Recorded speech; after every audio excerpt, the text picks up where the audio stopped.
Hello everyone. आज के इस डिस्कशन में हम शुरू करेंगे section number 18 of CGST act 2017 से।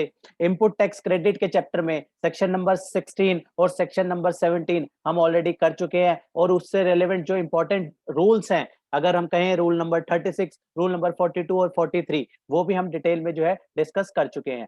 आज की इस वीडियो में हम स्टार्ट करेंगे सेक्शन नंबर 18 से। वन बाय वन हम इसको रिकॉल करेंगे। इससे पहले जो हम पार्ट कवर अप कर चुके हैं, उस पार्ट में हमने सेक्शन 16 के 4 सबसेक्शन करे और उसके बाद सेक्शन 17 के 6 सबसेक्शन जो है हमारे वहां पे बनते हैं। तो वो सारे सेक्शन करने के साथ साथ हमने रूल नंबर 42 और रूल नंबर 43 को डिटेल में डिस्कस किया कि किस तरीके से अगर जब हमें टैक्सेबल और एग्जेम्प्ट सप्लाई हम दोनों दे रहे हैं तो इनपुट टैक्स क्रेडिट जो रिस्ट्रिक्ट हो जाता है उसका रिवर्सल किस तरीके से हमें करना होगा, उसके लिए रूल नंबर 42 और 43 जो है हमने उसकी मदद ली। आज के डिस्कशन में हम सेक्शन 18 शुरू करने जा रहे हैं। आज हमारे जो बैलेंस पार्ट इस चैप्टर का रहता है सेक्शन नंबर 18, 19, 20 और 21, ये 4 सेक्शन हमारे इनपुट टैक्स क्रेडिट के जो है बैलेंस बचते हैं। हमारे सेक्शन 16 और 17 हम कवर कर चुके हैं। ये टोटल 6 सेक्शन जो है chapter number 4 of CGST act input tax credit जो है कवर करता है। तो सेक्शन नंबर 18 देखते हैं। सेक्शन नंबर 18 जो बात करता है वो कहता है availability of credit in special circumstances. हम अलग अलग सिचुएशन देखेंगे और उस अलग अलग सिचुएशन में क्रेडिट किस तरीके से कितना क्रेडिट मिलेगा उसकी जो है यहाँ पे चर्चा करेंगे। इसका सबसेक्शन 1 कहता है subject to condition and restriction. अगर कोई अलग से कंडीशन या रिस्ट्रिक्शन इंपोज करी जाएगी तो उसको मद्देनजर रखते हुए जो है बाकी सेक्शन 18 की जो कंडीशन है उसको उस तरीके से हमें फॉलो करना पड़ेगा। अदरवाइज जो कंडीशन होगी उसको भी साथ में जो है फॉलो करना होगा। तो इसके लिए सबसेक्शन 1 जो कहता है उसका क्लॉज नंबर ए कहता है a person who has applied for registration under this act within 30 days। कितने दिन के अंदर? 30 दिन के अंदर जो है वो पर्सन रजिस्ट्रेशन लेगा from the date on which he become liable for registration. जिस दिन वो लाइबल फॉर रजिस्ट्रेशन हो जाएगा। लाइबल फॉर रजिस्ट्रेशन कब हो जाएगा? इसके लिए हम नेक्स्ट चैप्टर जो है जिसका नाम है चैप्टर का रजिस्ट्रेशन, उसमें हम डिस्कस करेंगे कि जब हम सेक्शन 22, 23 और 24 जब हम डिस्कस करेंगे तो हमें वहां पे सिचुएशंस देखेंगे कि किस टाइम पे रजिस्ट्रेशन जो है मैंडेटरी हो जाती है। और उस दिन जिस दिन सेक्शन 22 और मेनली अगर हम बात करें सेक्शन 22 और 24, ये दो सेक्शन जिस दिन हमें लाइबल कर देंगे रजिस्ट्रेशन के लिए उस दिन हमें 30 दिन के अंदर जो है रजिस्ट्रेशन लेनी होगी। ये यहाँ पे क्लॉज नंबर ए ये बात कर रहा है। और इसके रिगार्डिंग क्योंकि ये इनपुट टैक्स क्रेडिट का चैप्टर है तो यहाँ पे सेक्शन 18 सबसेक्शन 1 का क्लॉज ए जो है वो आईटीसी के बारे में क्या बात करता है कि जो जब वो लाइबल टू रजिस्ट्रेशन होगा उसके 30 दिन के अंदर रजिस्ट्रेशन लेगा। और उसके बाद कहता है and he has granted such registration shall entitled to take credit। और जब वो रजिस्ट्रेशन ले लेगा उसके बाद क्या है? he is entitled to take credit in respect of inputs held in stock और and input contained in semi finished stock या फिर finished stock। जो वो इनपुट है जो उसने परचेज किया होगा उसको वो हो सकता है उस टाइम पे परचेज करके ही जस्ट रखा हो, या हो सकता है वो जो इनपुट परचेज किया हो वो प्रोसेसिंग में हो, या फिर हो सकता है वो प्रोसेस्ड हो चुका हो। तो तीनों हमारे जब रॉ मटेरियल आता है वो as it is raw material पड़ा हुआ है, या वो सेमी फिनिश्ड फॉर्म में है, या फिर वो फिनिश्ड गुड बन चुका है। तो दोनों जो तीनों के तीनों केसेस में उस इनपुट जो उसने प्रिक्योर किया है उसके उसमें जो टैक्स लगा है उसका क्रेडिट लेने के लिए जो है वो एलिजिबल हो जाता है। कब एलिजिबल हो जाता है? लिखा है immediately preceding the date from which he become liable. जिस दिन वो लाइबल हुआ उस दिन से एक दिन पहले, उस दिन से प्रीवियस दिन में देखेंगे कि कितना उसके पास जो है स्टॉक पड़ा है, उसके लिए वो एंटाइटल हो जाएगा, उसका क्रेडिट लेने के लिए वो अलाउ हो जाएगा। इसको अगर हम एग्जांपल से समझे तो मान लेते हैं ये 30 या तो बीच में लेते हैं 25 जून 2021 को कोई पर्सन लाइबल फॉर रजिस्ट्रेशन हुआ। कि लाइबल फॉर रजिस्ट्रेशन जो टर्म है, मतलब वो दिन जिस दिन उसके लिए रजिस्ट्रेशन जीएसटी के अंदर लेनी मैंडेटरी हो गई, वो कब होगी वो हम नेक्स्ट चैप्टर में कवर करेंगे। इसमें जो है उसका हम रेलेवेंस जो ले रहे हैं वो इनपुट टैक्स क्रेडिट के लिए ले रहे हैं। जिस दिन वो मैंडेटरी उसके लिए हो गया रजिस्ट्रेशन लेना, मान लो जो हमने एग्जांपल लिया कि 25/6/2021 को उसके लिए मैंडेटरी हो गया रजिस्ट्रेशन लेना इस दिन में, या तो कैसे कैसे होता है मैंडेटरी, मैं आप एग्जांपल के हल्का सा रेफरेंस दे देता हूं, डिटेल में हम नेक्स्ट चैप्टर में कवर करेंगे। अगर उसकी थ्रेशोल्ड लिमिट क्रॉस हो जाती है, थ्रेशोल्ड लिमिट कितनी, 20 लाख 40 लाख जो भी उसकी लिमिट होगी टर्नओवर की, वो जिस दिन क्रॉस हो जाएगी उस दिन वो लाइबल हो जाएगा रजिस्ट्रेशन के लिए, उसको जीएसटी की रजिस्ट्रेशन लेनी होगी और उसके बाद जो है उसको अपनी आउटवर्ड सर्विसेज में क्या है वो जीएसटी लगा के इनवॉइस काटेगा। उससे पहले तो वो रजिस्टर्ड नहीं होगा जीएसटी में, तो कोई जीएसटी इंपोज नहीं होगा, लेकिन जिस दिन वो रजिस्टर्ड हो जाएगा उसके बाद जो वो सप्लाई करेगा उस पे वो जीएसटी लगा के देगा। वो हम नेक्स्ट चैप्टर में हमने कवर करना है, लेकिन हमें यहाँ ध्यान रखना है जिस दिन वो लाइबल टू रजिस्ट्रेशन हो गया उस दिन से एक दिन पहले हम ये देखेंगे, मतलब यहाँ 25 तारीख को लाइबल टू रजिस्ट्रेशन हो गया तो 24 तारीख को हम देखेंगे 24/6/2021 को कि इसके पास इनपुट कितना पड़ा है, इस इनपुट के ऊपर जो क्रेडिट है, इनपुट के ऊपर जो टैक्स है उसका क्रेडिट जो है इसको अलाउ हो जाएगा। 24 जून 2021 को देखेंगे और उसका क्रेडिट उसको अलाउ हो जाएगा। ये क्रेडिट जो अलाउ कर रहा है वो कौन कर रहा है, सेक्शन 18 सबसेक्शन 1 क्लॉज ए उसको अलाउ कर रहा है। इसके बाद क्लॉज नंबर बी कहता है a person would take registration under subsection 3 of section 25, section 3 of subsection 20 of section 25 मतलब section 25(3) जो डील करता है वो क्या डील करता है नेक्स्ट चैप्टर में कवर होगा। यहाँ जस्ट रेफरेंस दूंगा कि यहाँ पे कई केसेस जो हमने अभी बात करी कि सेक्शन 22 ये बात करेगा कि एक लिमिट क्रॉस होने के बाद आपके लिए मैंडेटरी हो जाएगा रजिस्ट्रेशन लेना।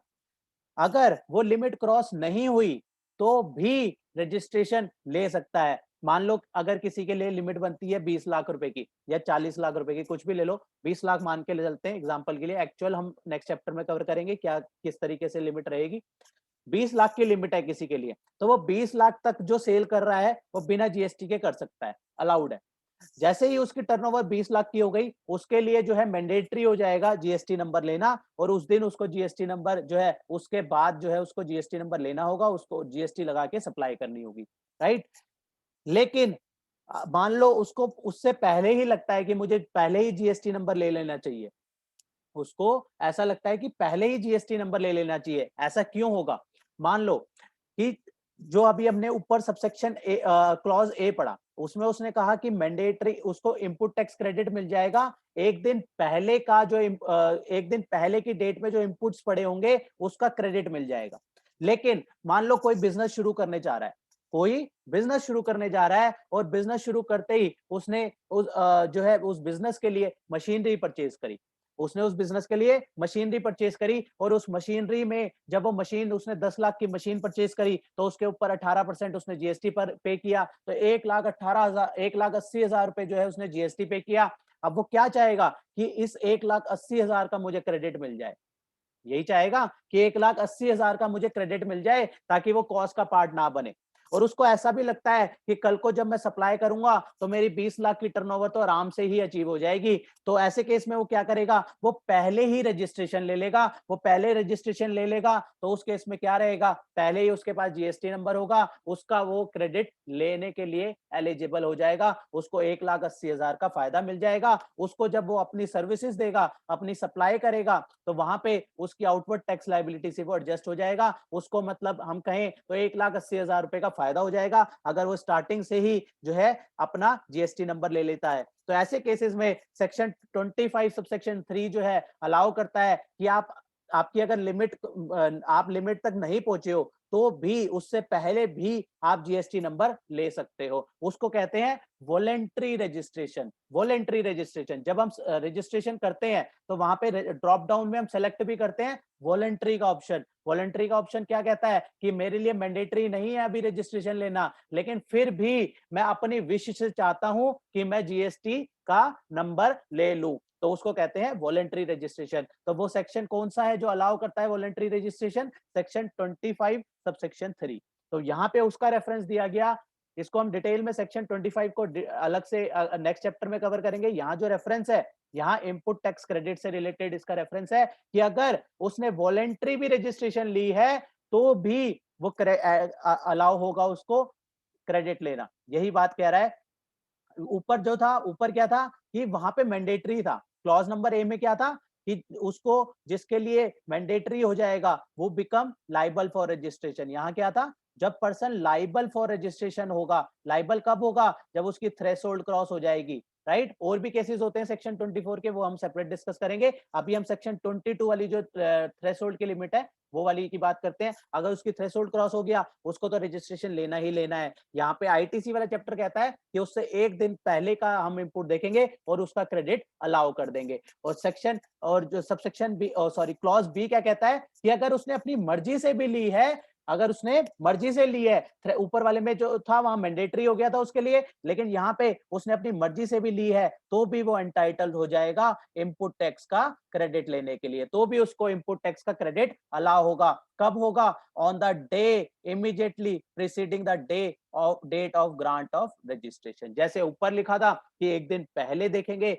यहाँ पे भी हम क्या करेंगे, एक दिन पहले वाली डेट देखेंगे, on the day immediately preceding the date of grant of registration। Grant of registration की क्या डेट है, उससे एक दिन पहले की डेट देखेंगे, उसमें जो इनपुट मिला होगा उसके क्रेडिट के लिए जो है यहाँ पे क्लॉज नंबर बी में जो है उसको अलाउ कर देता है।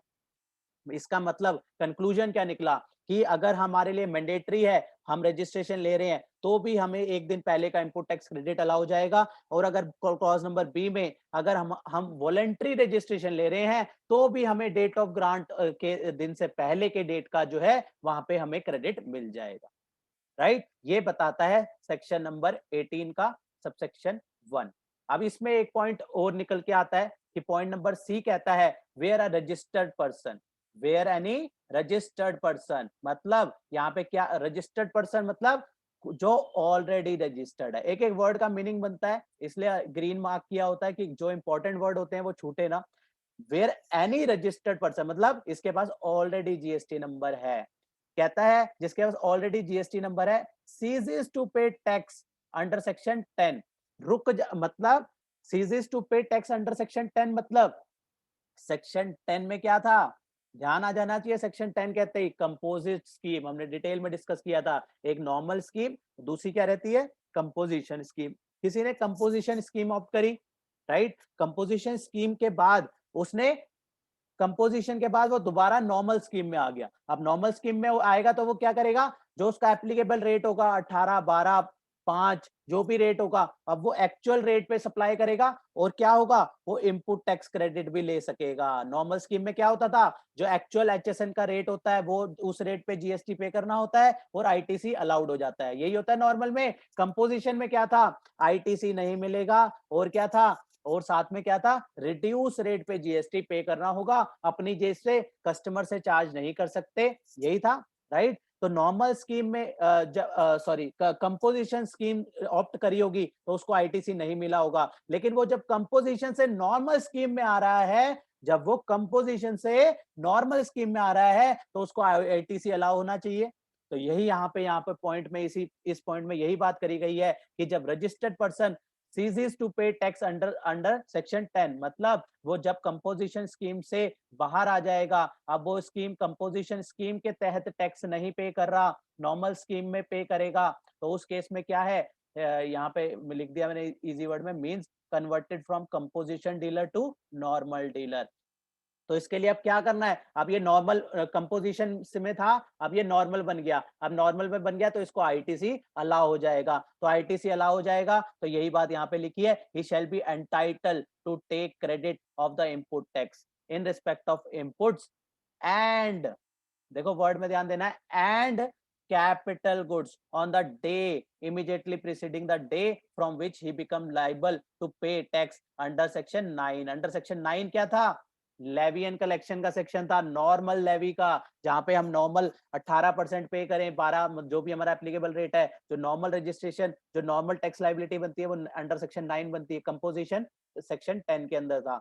राइट। अगर वो जो है कंपोजिशन से नॉर्मल में चला गया, उसको इनपुट का तो क्रेडिट मिलेगा ही मिलेगा, लेकिन यहाँ पे एक वर्ड का और ध्यान रखना है कि यहाँ पे कैपिटल गुड्स का भी क्रेडिट उसको अलाउ हो जाएगा। ऊपर जो हमने दो केस देखे, पॉइंट नंबर ए और पॉइंट नंबर बी में, वहां पे सिर्फ और सिर्फ इनपुट को कवर किया गया था, वहां पे सिर्फ इनपुट को कवर किया गया था। लेकिन पॉइंट नंबर सी में क्या है, पॉइंट नंबर सी के अंदर इनपुट भी है, उसके साथ साथ कैपिटल गुड्स भी है, दोनों के दोनों यहाँ पे कवर अप करे गए हैं। इनपुट भी कवर अप करा गया है और कैपिटल गुड्स भी कवर किया गया है।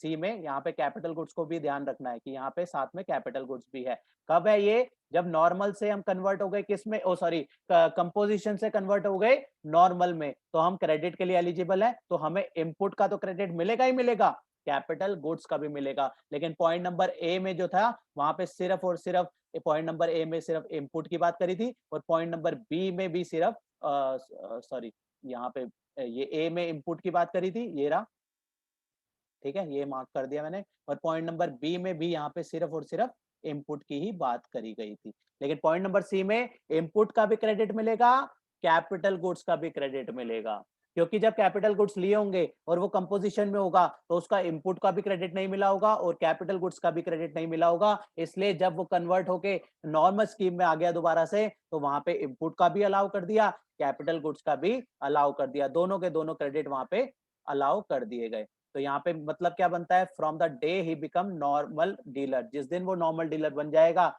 उस दिन से पिछले दिन देखेंगे, उस दिन का इनपुट और कैपिटल गुड्स उसके पास क्या है, उसका जो इनपुट टैक्स का क्रेडिट है, उसके लिए वो अलाउ हो जाएगा। इसमें कहता है provided that credit on capital goods shall be reduced by such percentage points as may be prescribed।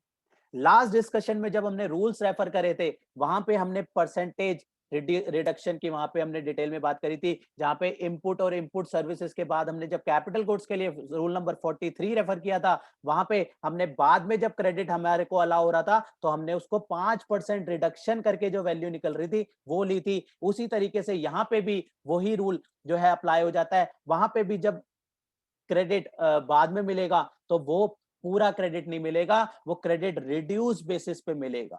यहाँ पे क्योंकि कैपिटल गुड्स का भी अलाउ हो रहा है, तो कैपिटल गुड्स के केस में जब जो क्रेडिट मिलेगा, तो रूल नंबर 43 हमने पढ़ा था, हमें लास्ट डिस्कशन में पढ़ा था, अच्छे से याद हो जाना चाहिए। तो वहां पे हमने देखा था कि रिड्यूस बेसिस पे वहां पे क्रेडिट मिला था, कि हमने 72 वाला एग्जाम्पल याद होगा, 72,000 वाला एग्जाम्पल याद होगा, कि 72,000 हमने जब उसके 8 महीने बाद जब एग्जेम्प्टेड से टैक्सेबल बन गई थी, तो 8 महीने के बाद हमने देखा था कि कितने क्वार्टर वहां पे हमारे 4 क्वार्टर बन के आए थे, तो हमने 5% इंटू 4 क्वार्टर 20% की रिडक्शन करी थी 72,000 के ऊपर, और 57,600 का हमने वहां पे क्रेडिट ले लिया था। तो सेम वही केस यहाँ पे भी हमारा बन के आता है कि जब हम कंपोजिशन से नॉर्मल स्कीम में कन्वर्ट हो जाएंगे, तो उस केस में कंपोजिशन के टाइम में तो हमें क्रेडिट मिला नहीं था कैपिटल गुड्स का, अब नॉर्मल में हमें क्रेडिट अलाउ हो जाएगा। तो जब हम यहाँ सॉरी इस डेट से यहाँ इस डेट तक पहुंचेंगे, तो इसके बीच में जो है हमें वैल्यू को, उस क्रेडिट को रिड्यूस करके लेना होगा।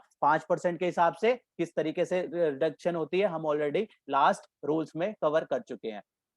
पॉइंट नंबर डी क्या कहता है, क्लॉज नंबर डी इसका कहता है, where a exempt supply, where a exempt supply become a taxable supply.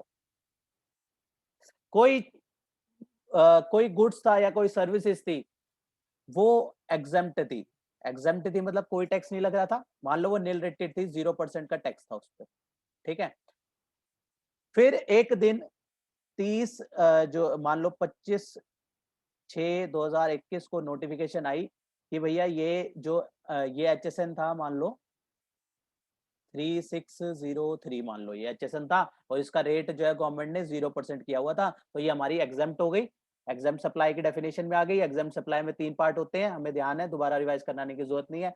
Exempt supply आ गई। अब मान लो इसका रेट जो है 2% से जो है ये नोटिफिकेशन इशू करी 25 जून 2021 को, कि 1 जुलाई 2021 से जो है इसको, इसका जो है रेट है, इस एचएसएन, कौन सा एचएसएन था ये, 3603, इसका जो रेट है वो 12% कर दिया जाएगा।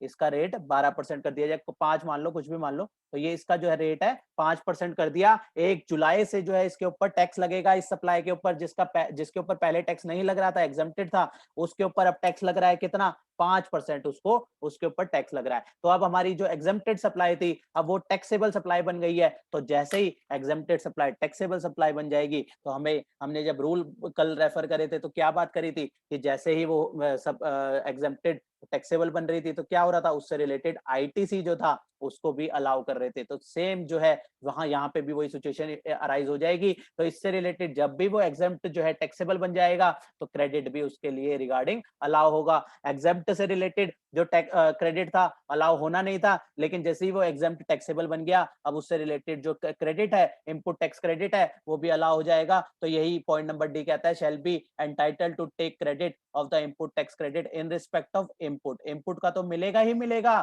साथ में कौन सा मिलेगा, कैपिटल गुड्स का भी क्रेडिट मिल जाएगा। इनपुट का भी क्रेडिट मिल जाएगा, कैपिटल गुड्स का भी क्रेडिट मिल जाएगा। और कहता है किस दिन मिलेगा, preceding the date on which supply become taxable. जिस दिन वो सप्लाई टैक्सेबल बन गई, हमने एग्जांपल में कब टैक्सेबल बन गई हमारी, 1 जुलाई 2017 को हमारी जो है वो जो सप्लाई थी वो टैक्सेबल बन गई। तो हम देखेंगे कि उससे एक दिन पहले कौन सा दिन आ गया, 30/6/2021 को हम देखेंगे कि हमारी कौन कौन कितना कितना जो है हमारा इनपुट पड़ा है और कौन कौन सा हमारा कैपिटल गुड्स पड़ा है। तो इसका जो है क्रेडिट, इसका जो क्रेडिट है हमें अलाउ कर दिया जाएगा। अब अगर हम इसको पॉइंट सबसेक्शन 1 को कंक्लूड करें, तो हमारा कंक्लूड करने में हमारे 4 बातें बन के आती हैं। पहले और दूसरे सबसेक्शन में जो सिर्फ और सिर्फ इनपुट का क्रेडिट अलाउ किया था, और थर्ड और फोर्थ में पॉइंट नंबर सी में और पॉइंट नंबर डी में जो है हमारे को कैप इनपुट के साथ साथ कैपिटल गुड्स का भी क्रेडिट अलाउ कर दिया गया। तो इसमें 4 बातें कौन कौन सी हमने पढ़ी, एक बार रिकॉल करते हैं। पॉइंट नंबर ए में कहा कि जिस दिन लाइबल टू रजिस्ट्रेशन हो गया, उससे एक दिन पहले के जो है हम देखेंगे उसका क्रेडिट अलाउ कर देंगे, सिर्फ और सिर्फ किसका, इनपुट का। पॉइंट नंबर बी में किसकी बात करी, पॉइंट नंबर बी में करी कि अगर वॉलेंट्री रजिस्ट्रेशन भी ली है, तो उस दिन का, उस दिन से भी एक दिन का पहले का देख लेंगे, और वहां पे उसको भी जो है अलाउ कर देंगे, उसको भी अलाउ कर देंगे, उसका क्रेडिट भी अलाउ कर देंगे। पॉइंट नंबर सी में कहता है कि अगर कोई कंपोजिशन से नॉर्मल स्कीम में कन्वर्ट कराता है, तो उसको उस केस में भी इनपुट और कैपिटल गुड्स दोनों के दोनों का क्रेडिट जो है अलाउ कर देंगे। कौन से दिन का देखना है, एक दिन पहले का। उसके बाद डी पॉइंट में कहता है अगर एग्जेम्प्ट सप्लाई आपकी टैक्सेबल सप्लाई बन गई है, तो उस केस में भी क्रेडिट अलाउ कर देंगे। तो यहाँ पे इनपुट टैक्स क्रेडिट के 4 चीज अलग अलग हमने सिचुएशन देखी। सेक्शन नंबर 18 जो है अलग अलग सिचुएशन बताता है, क्योंकि ये पहले ही सेक्शन का नाम ही यही है कि availability of credit in special circumstances. Special circumstances, अगर ऐसी ऐसी सिचुएशन अराइज होगी, तो उस केसेस में जो है सेक्शन 18 पावर देता है कि उस सिचुएशन में भी क्रेडिट का किस तरीके से कब से अलाउ किया जाएगा। वो कहता है एक दिन पहले जो भी मतलब डेट उसमें प्रिस्क्राइब्ड है, उस हिसाब से वहां पे क्रेडिट अलाउ किया जाएगा। पॉइंट नंबर सी में हमने क्या पॉइंट बात करी थी कि वहां पे जो कैपिटल गुड्स का इनपुट मिला था वो रिड्यूस रेट पे मिला था। तो पॉइंट नंबर डी पे भी हमें कैपिटल गुड्स का जो है क्रेडिट अलाउ कर रहा है, तो यहाँ पे भी जो क्रेडिट कैपिटल गुड्स को अलाउ करेगा, वह यहाँ पे भी रिड्यूस रेट पे अलाउ करा जाएगा। रिड्यूस रेट तक कैसे पहुंचना है, हमने लास्ट उसमें डिस्कशन करा है कि 5% पर क्वार्टर के हिसाब से रिडक्शन होगी, और उस रिडक्शन के हिसाब से जो है उसको उसमें पेमेंट उसका क्रेडिट अलाउ कर दिया जाएगा। उसके बाद अब सेक्शन 18 सबसेक्शन 2 क्या बात करता है। सेक्शन 18 सबसेक्शन 2 कहता है a registered person not be entitled to take ITC. अभी तक क्या बात कर रहा था, अलाउ कर रहा था। वो कह रहा था एक दिन पहले देख लो कितना क्रेडिट है, अलाउ कर रहा था सेक्शन 18(1). अब 18(2) क्या कहता है, कहता है क्रेडिट नहीं मिलेगा। Registered person not entitled to take input tax credit. किसका, कब से, क्योंकि अभी जो हम अपने क्या देखा था ऊपर हमने सबसेक्शन 1 में कि जिस दिन वो लाइबल जिस दिन वो कंपोजिशन से नॉर्मल में आ गया, या फिर वो एग्जाम्प्ट उसकी टैक्सेबल हो गई, जिस दिन हो गया उससे एक दिन पहले हम देखते थे कि इनपुट टैक्स पड़ा है, इसका क्रेडिट ले लो, और input input plus capital goods का क्रेडिट ले लो। लेकिन उससे पहले कब तक का, उससे पहले कब तक का, तो यहाँ पे सब सेक्शन 2 ने रिस्ट्रिक्शन लगा दी कि उससे पहले का जो पीरियड है वो मैक्सिमम आप 1 साल का ही देख सकते हो, मतलब पिछले 1 साल तक का ही क्रेडिट आप ले सकते हो, उससे पिछला क्रेडिट अलाउ नहीं होगा। ये यहाँ पे लिखा है registered person not entitled to take credit, कब से कब तक का, after the expiry of 1 year from the date of issue of tax invoice, जब इश्यू किया होगा, जो आप पीछे के बिल देखोगे, सारे बिल देखोगे, सारे बिल कब तक के देख सकते हो, लास्ट जो है 1 साल तक के बिल आपके कंसिडर्ड होंगे, उसका क्रेडिट आपको मिल जाएगा, उससे पहले का क्रेडिट जो है आपको अलाउ नहीं होगा। यही ये बात यहाँ पे लिख दी, after the expiry of 1 year from the date of issue of tax invoice, इससे ज्यादा का जो है क्रेडिट अलाउ नहीं किया जाएगा।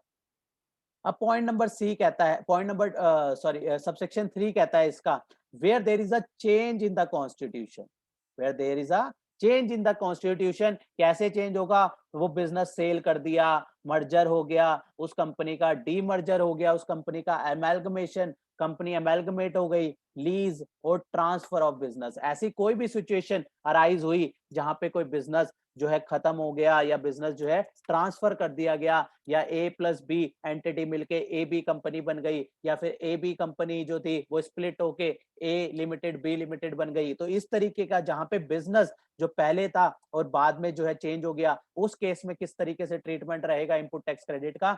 यहाँ पे कहता है the set registered person shall be allowed to transfer the input tax credit which remain unutilized in the e-credit ledger to the to such sold, merged, demerged, amalgamated, leased और transfer business। ये किस तरीके से होगा, इसको हमने last में, कल लास्ट के डिस्कशन में, एकदम लास्ट में रूल नंबर 41 जब हमने डिस्कस किया था, वहां पे भी हमने डिस्कशन करी थी इसके बारे में कि किस तरीके से जो है पुरानी कंपनी अपना क्रेडिट नई कंपनी को ट्रांसफर करेगी। मैं दोबारा एक बार रेफर करा देता हूं, वैसे हम ऑलरेडी लास्ट डिस्कशन में कर चुके हैं, तो मैं दोबारा एक बार उसको रिवाइज करा देता हूं कि किस तरीके से हमने जो है पुरानी कंपनी से नई कंपनी में जो है इनपुट टैक्स क्रेडिट को शिफ्ट करना है ऐसे केसेस में जहां पे एक बिजनेस बंद हो रहा है और वो जो है दूसरा बिजनेस जो है उसमें अमेलगमेशन, मर्जर, डीमर्जर, इस तरीके के केसेस आते हैं, तो हमने यहाँ पे उसके रिगार्डिंग रूल नंबर 41 ए डिस्कस किया था।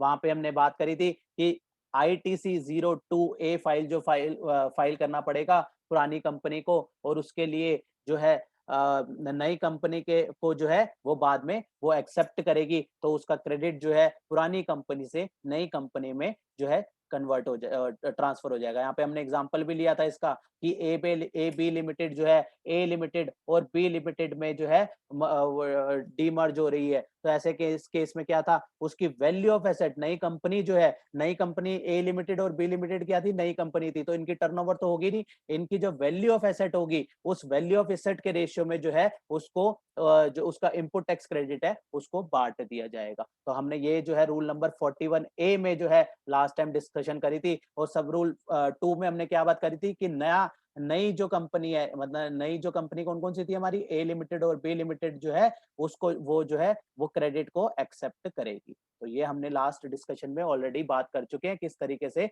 इसका प्रैक्टिकली ट्रीटमेंट रहेगा, कैसे हमें फॉर्म्स को यूज करना होगा, ये हमने बात करी। और सेक्शन हमने यहाँ भी रेफर कर लिया कि सेक्शन कौन सा अलाउ करता है, इसके लिए कौन सा सेक्शन बना हुआ है वो हमने जो है देख लिया। हम दोबारा से सेक्शन में आते हैं, तो हमारा सेक्शन 18 सबसेक्शन 3 जो है इसके रिगार्डिंग बात करता है। तो यहाँ पे मैंने ये लिख भी दिया था कि manner for which ITC has been specified, यहाँ पे लिखा हुआ है manner for which ITC availment has been specified under rule 41 of the CGST referred last page of this rule. ठीक है, ये हम ऑलरेडी जो है रूल जो है कवर अप कर चुके हैं। इसके बाद सेक्शन 18 सबसेक्शन 4 क्या बात करता है, where any registered person who availed input tax credit opt to pay tax under section 10। क्या मतलब हुआ इसका, इसका क्या मतलब हुआ, ये जो अभी हमने ऊपर सिचुएशन पढ़ी इसकी रिवर्स सिचुएशन है। यहाँ पे क्या हो रहा है, ऊपर वाली सिचुएशन में क्या था, ये कंपोजिशन डीलर नॉर्मल में आ रहा था, उसको क्रेडिट अलाउ कर रहे थे, ऑब्वियसली उसको अब वो हाई रेट पे पे करेगा, पहले वो कंपोजिशन में था रिड्यूस रेट पे पे कर रहा था, अब वो कंपोजिशन में आ गया तो वो क्या करेगा, हाई रेट पे टैक्स पे करेगा, तो उसको ITC भी अलाउ करना है। ठीक है। लेकिन ये इसकी उल्टी सिचुएशन की बात करता है, रिवर्स सिचुएशन की बात करता है, जहां पे एक नॉर्मल रजिस्ट्रेशन वाला जो है अब कंपोजिशन ऑप्ट कर रहा है। अब वो नॉर्मल नॉर्मल से किसमें कन्वर्ट हो गया, कंपोजिशन में कन्वर्ट हो गया। तो अब उसका क्या करना है, अब इसको आईटीसी भी अलाउ नहीं होगा। आईटीसी भी अलाउ नहीं होगा तो क्या ये यहाँ पे सबसेक्शन 4 क्या इसके बारे में बात करता है, where any registered person who has availed to opt who has availed input tax credit opt to pay tax under section 10। मतलब अब वो कहता है कि मैं तो भैया कंपोजिशन ऑप्ट कर रहा हूँ, कंपोजिशन में कम रेट है, कंपोजिशन स्कीम में ऑप्ट कर रहा हूँ। या फिर दूसरी सिचुएशन हमने इसके हमने क्या पढ़ी थी, एक तो हमने ऊपर कौन कौन सी सिचुएशन पढ़ी थी कि कंपोजिशन वाला जो है कंपोजिशन से नॉर्मल, और दूसरी हमने सिचुएशन क्या पढ़ी थी, एग्जेम्प्टेड जो है वो टैक्सेबल बन गया था, एग्जेम्प्टेड गुड्स टैक्सेबल बन गया था। तो जैसे ही टैक्सेबल बन गया था तो आईटीसी अलाउ कर दिया। तो इसकी रिवर्स सिचुएशन क्या बनेगी, टैक्सेबल गुड्स जो है अब वो एग्जेम्प्टेड बन गया है। तो जैसे ही टैक्सेबल गुड्स एग्जेम्प्टेड बन गया है तो इससे रिलेटेड आईटीसी भी नहीं मिलेगा, इससे रिलेटेड आईटीसी भी नहीं मिलेगा। तो ये दोनों सिचुएशन जो है इस सबसेक्शन में डाल दी, और यहाँ पे कह दिया कि अगर किसी पर्सन जो कि आईटीसी अवेल कर रहा था, क्योंकि ये पहले आईटीसी अवेल कर रहा होगा ना, जब ये नॉर्मल में होगा तो वो आईटीसी अवेल कर रहा होगा। जब ये नॉर्मल इसने रजिस्ट्रेशन ली होगी तो ये नॉर्मल स्कीम में जब तक होगा तब तक ये आईटीसी अवेल कर रहा होता। अब ये जो है नॉर्मल से किसमें चला गया, कंपोजिशन में चला गया। या फिर जो वो गुड्स एंड सर्विसेज दे रहा था वो अब जो है वोली एग्जेम्प्ट हो गई है। इसका मतलब क्या बना कि पहले वो गुड्स जो थी वो टैक्सेबल थी, टैक्सेबल गुड्स से कन्वर्ट किस में हो गई, एग्जेम्प्ट गुड्स में हो गई। जो हमने ऊपर बात करी थी उसके रिवर्स केस बन गई है। ठीक है, तो टैक्सेबल जब थी तो आईटीसी इसका मिल रहा होगा, इसका आईटीसी अलाउ होगा। अब जब ये एग्जेम्प्ट बन गया है तो क्या करना है, हमें इसका आईटीसी जो है डिसअलाउ करना है, इसको आगे से आईटीसी नहीं देना। तो यहाँ पे यही दो सिचुएशन, यहाँ नॉर्मल में भी यही था ना, यहाँ पे इसको आईटीसी मिल रहा होगा, अब यहाँ पे इसको आईटीसी नहीं देना। जब हमने सेक्शन 17(5) पढ़ी थी वहां पे भी पढ़ा था कि कंपोजिशन स्कीम कंपोजिशन डीलर को क्रेडिट आईटीसी नहीं मिलेगा, 17(5) भी रिस्ट्रिक्ट करता था, राइट। तो अब हमें क्या करना है, बेसिकली ये दोनों सिचुएशन में जो क्रेडिट पहले मिल रहा था अब वो क्रेडिट नहीं मिलना। तो ये यहाँ पे कहता है जो पर्सन रजिस्टर्ड पर्सन जो अवेल कर रहा था आईटीसी, ही शैल पे, उसको पे करना होगा an amount by way of debit in electronic credit ledger or electronic cash ledger equivalent to the credit of input tax credit in respect of input held in stock और and capital goods. इसने कह दिया भैया तुम normal में थे तो तुम्हें इनपुट का भी क्रेडिट दिया, जब तुम नॉर्मल में थे आपकी टैक्सेबल सप्लाई थी, आपको इनपुट का भी क्रेडिट दिया, आपको कैपिटल गुड्स का भी क्रेडिट दिया। अगर अब आप ये छोड़ रहे हो तो आपको इनपुट का भी क्रेडिट जो है रिवर्स करना होगा, मतलब डेबिट कर एक क्रेडिट लेजर को डेबिट करना होगा, कम हो जाएगा ना उससे। ठीक है, या फिर आपने पहले ही यूटिलाइज कर लिया तो जो है आपको इलेक्ट्रॉनिक कैश लेजर से पे करना होगा, राइट। इलेक्ट्रॉनिक या पे आप वो करना है ना, हमें अपना इनपुट टैक्स क्रेडिट अगर ऑलरेडी पड़ा है तो ई क्रेडिट लेजर से उसको डेबिट कर देंगे, या फिर अगर सफिशिएंट ई क्रेडिट लेजर में नहीं पड़ा तो फिर क्या करेंगे, ए भैया वो पे करना पड़ेगा अब आपको, क्योंकि आपने इनपुट टैक्स क्रेडिट का बेनिफिट ले लिया। अब यहाँ पे अब आपको इनपुट टैक्स क्रेडिट का कुछ नहीं मिलना, आपने उसका बेनिफिट ले लिया है, तो ई क्रेडिट लेजर को फिर उसमें ऐड करके जो है उसको डेबिट किया जाएगा। कितना डेबिट किया जाएगा,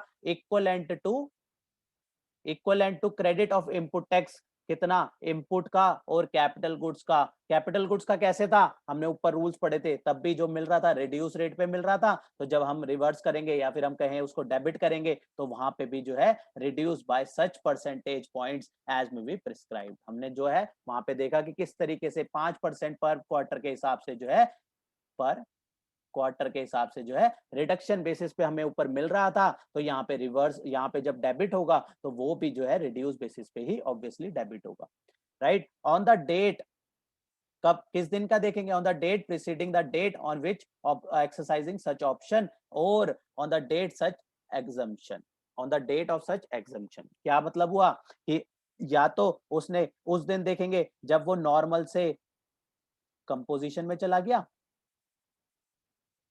उस दिन से एक दिन पहले वाली डेट देखेंगे, on the date on the day immediately preceding ये वाली डेट, राइट। या फिर डेट ऑफ सच एग्जम्पशन, मतलब जब वो taxable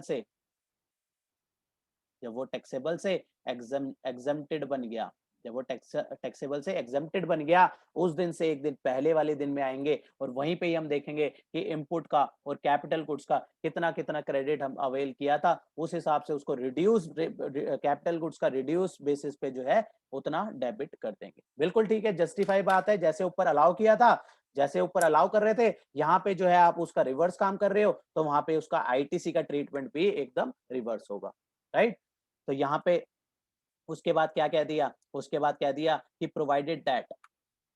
provided that after the payment of such amount the balance left in the input tax credit in the e credit ledger shall be lapsed।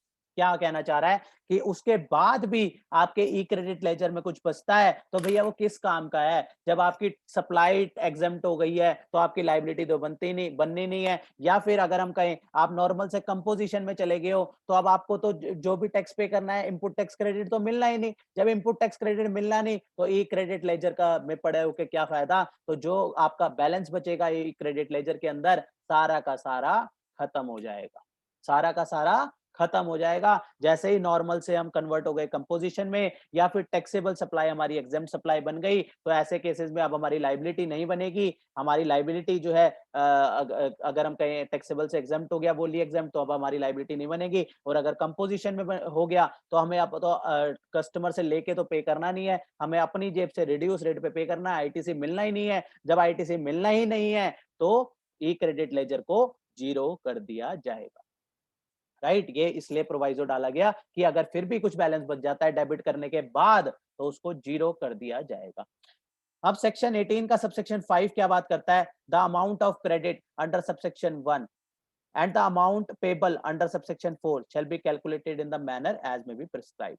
the amount of the credit, अभी तक जो हम बात कर रहे थे कि कितना रिडक्शन होगा, उसके लिए ये सारी मेथड जो अमाउंट कैलकुलेट किया जाएगा वो कैसे किया जाएगा, रूल्स को यूज करके। हम कल हमने रूल्स पढ़े थे, उसमें हमने तरीका देखा था, बहुत सारे हमने नंबर ऑफ एग्जांपल करे हैं कल, हमने अलग अलग उसमें जो है तरीके देखे कि किस तरीके से जो है हमें जो है अमाउंट इवेल्युएट करते हैं हम रूल्स के तहत, उस हिसाब से हमें आईटीसी टू बी रिवर्स हमारा बन जाता है, अवेलमेंट बन जाता है। तो वही यहाँ पे बात लिखी गई है कि अगर इसका अमाउंट ऑफ क्रेडिट और अमाउंट ऑफ पेबल निकालने के लिए जो है हमें जो है रूल्स का जो है सहारा लेना पड़ेगा। एज द मैनर एज में भी प्रिस्क्राइब्ड, ये मैनर जो है वो रूल्स में प्रिस्क्राइब किया गया है। इसके बाद सेक्शन 18 सबसेक्शन 6 क्या बात करता है, in case of supply of capital goods और plant and machinery. In case of supply of capital goods और एंड प्लांट एंड मशीनरी, मतलब वो जो मशीनरी थी अब वो मशीनरी ही बेच दी, वो मशीनरी ही बेच दी, तो ऐसे केसेस में क्या होगा, वो मशीनरी जब खरीदी थी तो इनपुट टैक्स क्रेडिट लिया होगा, जब वो मशीन ली थी तो इनपुट टैक्स क्रेडिट लिया होगा। अब जब मशीनरी वो बेच रहे हैं तो हमें क्या करना है, हमें वो इनपुट टैक्स क्रेडिट क्या करना है, उस इनपुट टैक्स क्रेडिट को जो है रिवर्स करना है, कम करना है। तो यहाँ पे यही कहा है कि on in case of supply of capital goods या plant and machinery on which ITC has been taken, जिसके ऊपर आपने आईटीसी लिया था, अब क्या करना है, अ रजिस्टर्ड पर्सन शेल पे। अब पहले आपने आईटीसी लिया था, अब यहाँ पे पे कर दो an amount equal to input tax credit taken on such capital.